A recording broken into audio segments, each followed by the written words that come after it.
안녕하세요. 500만개미입니다. 오늘은 구독자 신청 종목 중에 사이맥스 기업 분석을 해보려고 합니다. 사이맥스는 CTS, EFEM, LPM 등 반도체 웨이퍼 이송 장비 전문 업체이고요. 매출 구성은 반도체 장비 사업의 96%, 환경 설비 사업의 3.4% 정도 나오고 있고요. 여기서 신도 ENC라는 기업이 환경 설비 중에서 대기오염 방지, 수질오염 방지, 시설업, 오수정화, 분뇨 처리 시설, 상하수도 공사 사업을 하기 때문에 인천 유충 관련된 업체로 수급이 조금이나마 꼬였을 수도 있는데 매출액이 지나치게 작기 때문에 주력 사업인 반도체 장비 사업에 시선을 집중하셔야지 테마로 보시면 안 되겠습니다. 기업 실적은 분기 실적을 봤을 때 1분기에 전년 대비 매출액이 200%, 영업이익이 2500%, 당기순이익이 350% 성장했다라고 발표하면서 주가가 실적 발표했던 5월 7일 날 상한가 친 모습 볼 수 있고요. 그리고 상한가 친 가격대에서 횡보가 나오고 있는 모습을 볼 수가 있는데요. 앞으로 2분기, 3분기, 4분기에도 이런 실적을 유지한다면 기업이 크게 성장했다. 기업이 올해 좋은 실적, 예측치인 이런 실적을 받는다면 수익을 낼 수 있을 거라고 생각을 합니다. 기업 보고서를 한번 보시죠. 이 회사는 반도체 장비 사업 부문과 환경 설비 사업 부문으로 나뉘어져 있고요. 반도체에서는 이거는 조금 기간이 지난 자료인 것 같아요. EFEM, LPM 이런 사업을 하고 있는 것으로 알고 있고요. 그리고 로봇 사업에 주력을 하고 있습니다. 의료용 로봇 제조 판매업도 하고 있죠. 자본금 변동사항에 합병으로 인해서 34만 7,949주를 발행한 모습을 볼 수가 있어요. 이거는 이따가 참고하도록 하고요.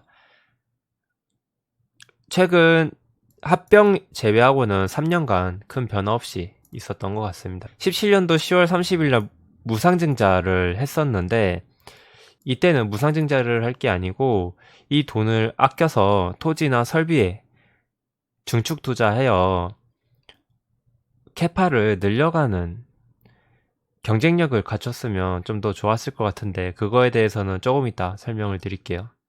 그리고 자사주 19년도 11월부터 20년 5월까지 매수를 했는데 이거는 분기 보고서다 보니까 82,700주 적혀 있고 11월부터 20년 5월까지 자사주 한 거는 10만 7천주 정도 됩니다. 자사주를 했던 기간의 구간을 보면은 19년 11월부터 5월까지 가격대는 9,000원대인데 주가가 이런 하락하는 기간에 집중 매수를 해서 평균 단가가 7,000원대라고 해요. 매수를 잘하긴 잘하더라고요. 코로나 때 주가 방어를 노력을 해서 지나친 급락은 피했는데 회복도 이 자사주가 끝나고 호실적을 발표하면서 급등으로 코로나 이전에 주가를 회복하는 모습도 보여줬습니다. 주요 제품은 CTS하고 EFEM 그리고 LPM이 있고요. 대부분 이 웨이퍼를 반송시키는 시스템과 로봇 장비 그리고 중요한 부분은 반도체 웨이퍼 이송을 담당하는 전공정에 공급을 했었는데 최근에는 검사 계측 등 후공정 EFEM 영역까지 확대를 하고 있다. 이게 기업 성장의 발판이 될 수 있다는 거죠. 반도체 업황 분석한 거 보시면 제가 반도체 성능이 고도화되고 있는 추세에 따라서 전공정도 중요하지만 후공정에 투자를 많이 하고 있는 상황이라고 말씀을 드렸어요. 그래서 후공정 업체들을 많이 보고 있는데 앞으로는 후공정에도 영역을 확대하고 있다니까 기대해 볼 만합니다. 원재료 가격 변동 추이는 일정하고, 그리고 원재료 대부분 내수에 의존하고 있는데, 소부장 정책에 따라서 뭐 일본에서 의존을 했다면 안 좋았겠지만 한국 업체, 내수 업체로부터 원재료를 매입하고 있기 때문에 문제는 없다고 생각을 하고요. 반도체 사업 부분 생산 능력과 가동률에 대한 부분을 놓치시면 안 되는데, 실적이 안 좋았던 작년에는 가동률이 38%, 현재 호황기에 진입하고 있는 시점에서는 97%의 가동률을 보이고 있거든요. 이 부분은 이번 1분기 실적이 사이맥스가 가지고 있는 기업의 모든 능력이 100이라고 치면 97만큼 쓴 거예요. 그러면 1분기 곱하기 4에서 1년의 매출과 영업이익을 따져봤을 때 나오는 그 실적은, 연간 실적은 이 기업이 가질 수 있는 맥시멈 시가총액의 이 기업이 도달할 수 있는 맥시멈 시가총액을 계산할 때 써먹을 수 있는데, 그 맥시멈을 돌파하려면 업황이 중요한 게 아닙니다. 생산 능력을 높여야 돼요. 공장을 멈추지 않고 끝없이 돌리는데, 이 생산된 장비들의 가격을 기업들이 더 쳐줄 수 있는 상황이 흔치 않습니다. 생산 능력이 여기서 더 높아져서 납품을 더 많이 해야 성장할 수 있는 기업이라고 보는 겁니다. 지금은 1분기 실적 곱하기 4 한 게 연간 실적인데, 그 연간 실적이 이 기업이 가질 수 있는 최고의 실적이고, 주가가 올라간다면 도달할 수 있는 최고의 시가총액보다 높아질 수가 없다. 끝도 없이 오르는 주식은 없잖아요. 왜냐면 기본적인 펀더멘탈에 투자를 해야 되는데, 그 펀더멘탈을 오버해서 올라간다면 거품이죠. 그럴 때는 그런 거품 상황에서 주가가 형성돼 있을 땐 고평가이기 때문에 앞으로 이 기업이 성장할 수 있는 발판이 있는지 반드시 확인하고 넘어가셔야 됩니다. 그래서 생산 능력이 좋아져야 되는데, 생산 능력이 좋아지려면 뭐가 필요하겠어요? 토지와 설비인데, 토지와 설비에 투자 중인지 확인을 해보셔야 됩니다. 현재 화성 공장의 시설은 늘리지 않았어요. 시설이 늘어야 생산 능력이 늘어나는데, 공구와 기구에서는 뭐 가동률이 높아지니까 부족한 공구와 기구 9,100만원 정도치 구매를 했네요. 이건 근데 삼각된 금액 생각하면 많이 투자한 것도 아닙니다. 연구개발 실적에 이렇게 진행 중인 연구가 많다는 거는 앞으로도 이런 기술들을 통해서 대기업에 납품할 수 있는 발판이 되기 때문에, 진행이 다 마감되고 진행 중인 연구가 없는 기업들은 위험하겠지만, 이런 활발한 연구가 진행된 기업들은 좋게 보시면 되겠습니다. 재무에서 보면은 투자 부동산에 토지와 건물 합계 91억 정도의 가치를 가지는 토지와 건물에 투자를 했다고 합니다. 근데 이 투자된 게 정보가 없어요. 내용을 살펴보면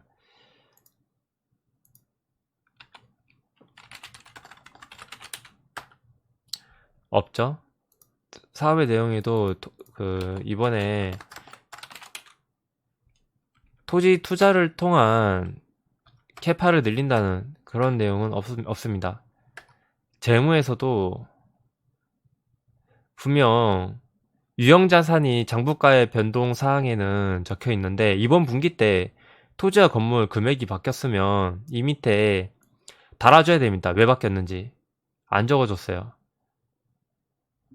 그렇다는 거는 공시 예외 사항이거나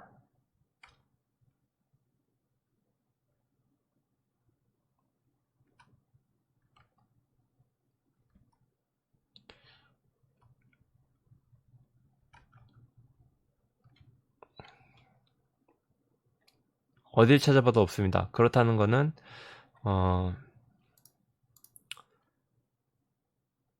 별도 공시를 했거나 뉴스가 있어야 되는데 1분기 때 공시를 보면은 그런 내용이 없어요. 그런 내용이 없고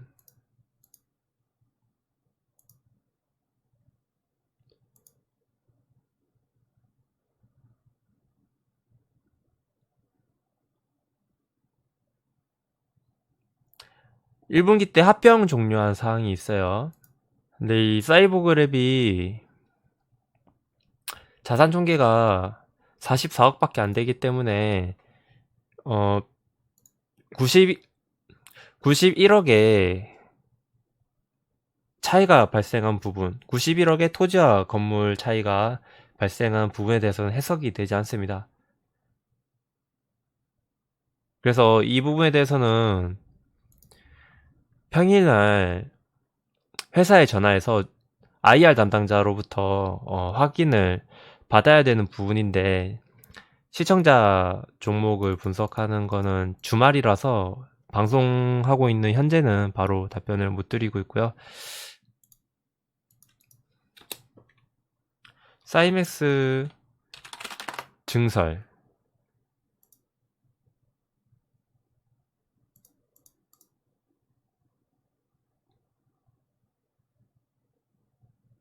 내용이 없습니다. 그런 이건 17년도고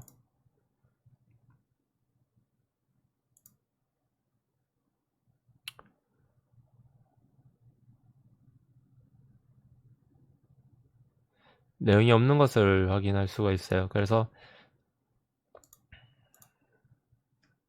그 부분은 넘기고 그 부분은 평일에 기회 되면 확인하는 것으로 하고요. 이사회에 관한 사항에서 특이점은 80억, 10억, 20억, 5억 합쳐서 115억을 1분기 때 자금을 대여했다는 점.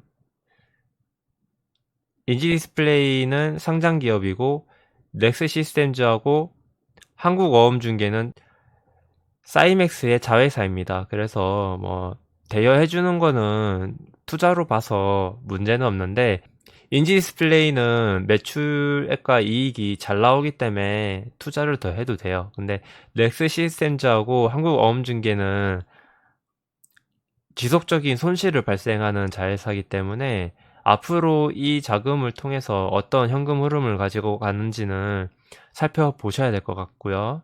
장기적으로 이 기업에 대해서 살펴보신다면 살펴보셔야 되는 부분입니다. 그리고 여기 보면은 2020년 2월에 현금 배당 결의를 했는데 살펴보니 사이맥스는 최근 3년간 매년 주당 250원을 배당을 했던 전적이 있고요. 올해는 전년 대비 실적이 2배 정도 성장할 것으로 기대가 되기 때문에 배당에 대한 기대를 해보셔도 되겠습니다. 예를 들어서 주당 10,000원에 사이맥스를 매수할 수 있다면 주당 배당을 받는 이익률이 최소 2.5%, 많이 받으면 맥시멈 500원까지 준다고 예상을 해보면 5%의 배당 매력이 있다고 보시면 되겠습니다. 그리고 올해 실적이 연달아서 잘 나온다면 주가에 대한 차이로 돈을 벌 수도 있겠죠. 차트를 살펴보시면 반도체 호황기였던 17년도에 주가가 18,000원대를 고점으로 지속적으로 흐름이 하락 추세에 있다가 박스권에 갇혀 있었어요. 박스권에 갇혀 있었는데 이번에 박스권을 돌파하고 신고가가 나온 뒤에 조정받는 월봉의 흐름을 확인할 수 있고요. 일봉상은 박스권 고점이 13,700원이었는데 이 가격대 부근에서 금액이 형성되어 있습니다. 다만 박스권 하단이 6,000원대인데 주가가 하락할 주가의 위치적인 리스크는 있지만 지금 박스권의 고점대라고 해서 주가가 무조건 떨어진다고 볼 수는 없습니다. 왜냐하면 기업의 주가는 차트로만 움직이는 게 아니라 업황이 반영이 되기 때문이죠. 그래서 실적을 살펴보고 앞으로 실적이 계속 좋아질 것인지 나빠질 것인지에 대해서 알아봐야 되는데, 이 기업의 실적에 영향을 미치는 2020년도 특이사항을 분석해보면, 이재용 삼성전자 부회장이 5월 18일 중국 산시성에 위치한 삼성전자 시안반도체 사업장을 찾았고, 그리고 추격자 행보를 하고 있다. 그래서 시안 공장에 1분기부터 2차 투자를 1단계, 오는 3분기까지 마무리를 짓겠다 하는 부분 있죠. 여기 시안 반도체 공장에 사이맥스가 제품을 공급한다. 그런 부분하고, 3분기까지는 실적에 문제가 없을 수 있는데, 다른 호재도 찾아보죠. 5일 전 뉴스입니다. 삼성 반도체 평택 캠퍼스가 들어서고, 삼성전자가 평택 사업장에 18조 원 투자 계획을 발표했다. 삼성전자가 평택 사업장에 파운드리 생산 라인 공사를 착수했다. 이런 부분에 대한 실적 기대감. 올 연말 준공을 목표로 하는 30조 원을 투자한다는 부분. 이런 부분, 올 연말에 준공이 된다면 4분기까지 실적을 기대할 수가 있습니다.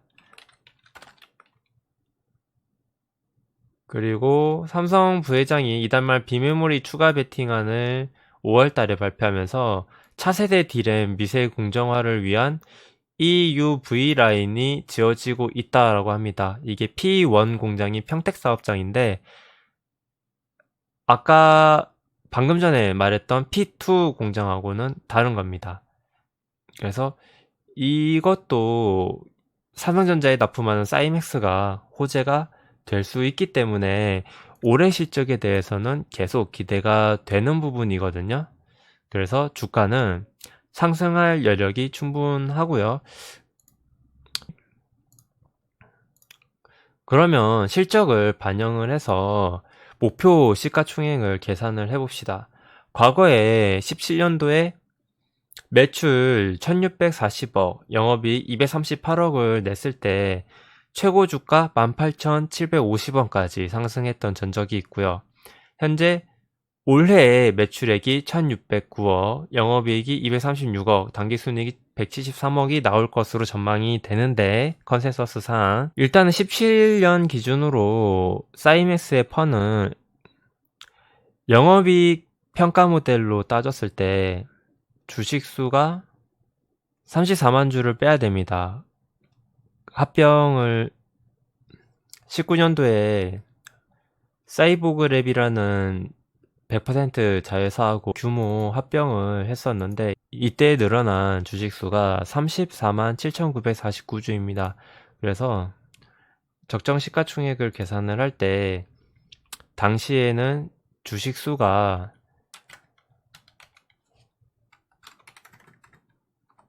빼기 하면은 1057만 주인데요. 최고가 18,750원 곱하기 현재 상장 주식 하면은 과거 17년도 최고가 반영했을 때 시가총액이 1981억이었습니다. 이거를 영업이 238억으로 나누면 이익평가 모델로는 8.3배가 됩니다. 그러면 올해 영업이익이 236억이 나올 것으로 전망이 되면 곱하기 236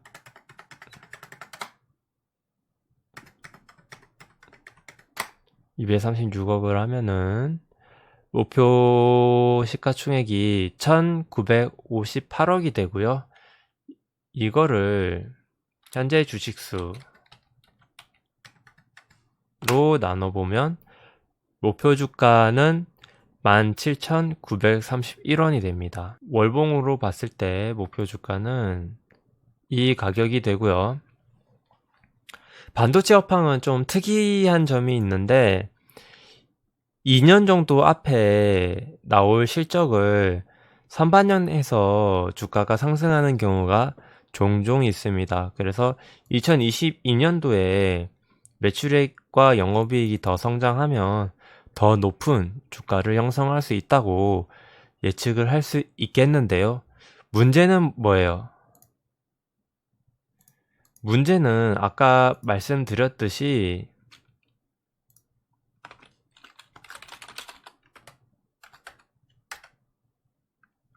이미 가동률은 맥스인데 토지와 시설에 투자를 더 하지 않으면 나올 수 있는 매출과 영업이익의 한계가 분명하기 때문에